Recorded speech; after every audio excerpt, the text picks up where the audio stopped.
The Kralix Dominion had conquered 47 star systems in 3 standard cycles. Their war fleets moved through the galaxy like a plague, leaving nothing but submission or ash in their wake. When they reached Sol system, they expected the same outcome they always received: a brief resistance followed by inevitable surrender. Commander Thelka stood on the bridge of the flagship Eternal Dominance, watching the blue-green planet rotate peacefully below. The preliminary scans confused him.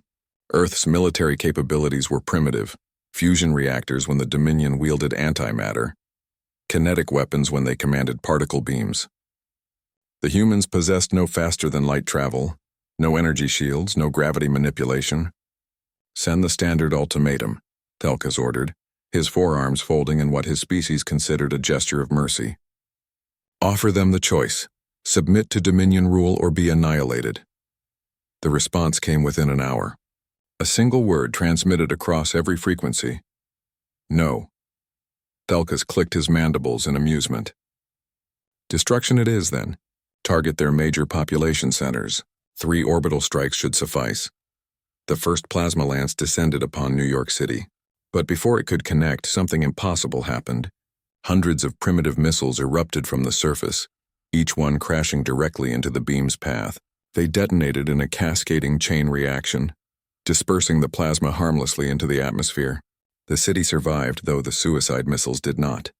"What?" Thelkas leaned forward. "Those were nuclear weapons. They detonated their own atomics in their own atmosphere to stop us?" His tactical officer's voice trembled. "Commander, we're detecting launches across the entire planet. Thousands of them. They're throwing everything they have at our bombardment beams." The second strike targeted Beijing. The third aimed for Mumbai. Each time, waves of Earth's missiles intercepted the plasma, sacrificing themselves in nuclear fire to save the cities below. The humans were irradiating their own sky, poisoning their own atmosphere just to deny the Dominion an easy victory. "This is madness," Thelkas whispered. "They're destroying themselves to spite us." "No, Commander," his science officer corrected, her voice hollow. "They're teaching us something. They're showing us they would rather burn their world themselves than let us have it intact." The bombardment continued for 6 hours. Every strike was met with suicidal desperation. The humans launched satellites filled with shrapnel into the paths of Dominion fighters. They detonated entire fuel depots in low orbit, creating debris fields that shredded the Dominion's smaller vessels. When the Dominion deployed drop troops, humans met them with biological weapons so horrific that the Kralix soldiers begged to be recalled. One platoon landed near a city called Moscow. Within hours, every soldier was dead, not from human weapons, but from diseases the humans had deliberately released into the area.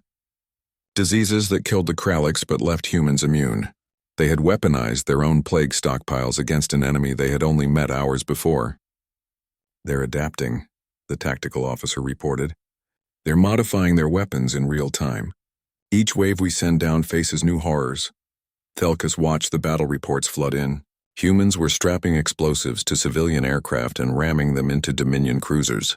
They were hacking their own communication satellites to blind them, just to prevent the Dominion from using the infrastructure. In one particularly disturbing incident, an entire human city had evacuated itself, then detonated a hidden nuclear stockpile the moment Dominion forces entered to claim it.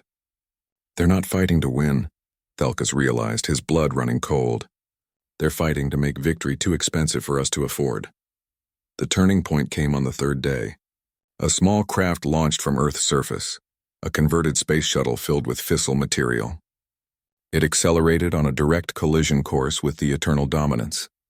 Point defense systems destroyed it easily, but the explosion scattered radioactive debris across the entire fleet's formation. Then another launched, and another, and another. "They're sending up dozens of dirty bombs disguised as attack craft," the tactical officer reported. "They're trying to contaminate our entire fleet." "How many can they possibly have?" Thelkas demanded. The science officer checked her instruments.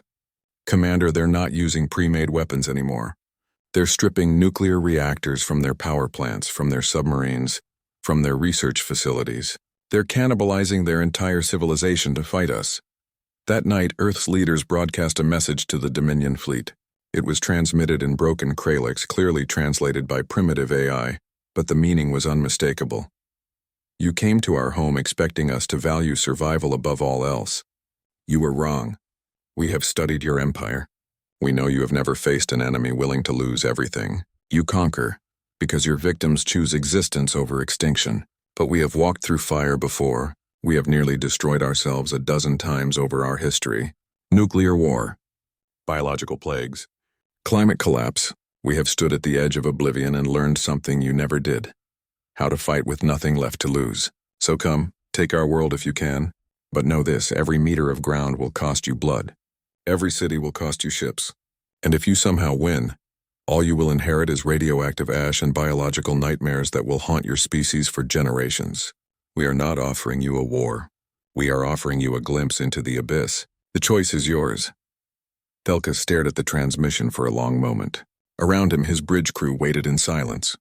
In 3 days, the Dominion had lost more ships than in the previous 3 years of conquest combined.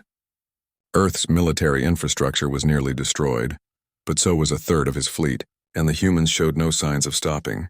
He thought of the other 47 systems under Dominion control. How many fleets would it take to hold Earth? How many ships to occupy a species that had just proven it would rather die than submit? How many soldiers would he need to garrison a world where every human was a potential suicide bomber? Recall all forces, Thelka said quietly. We're leaving. Commander? His tactical officer asked in disbelief. We came here to conquer a world, not inherit a tomb. Let the humans keep their poisoned rock.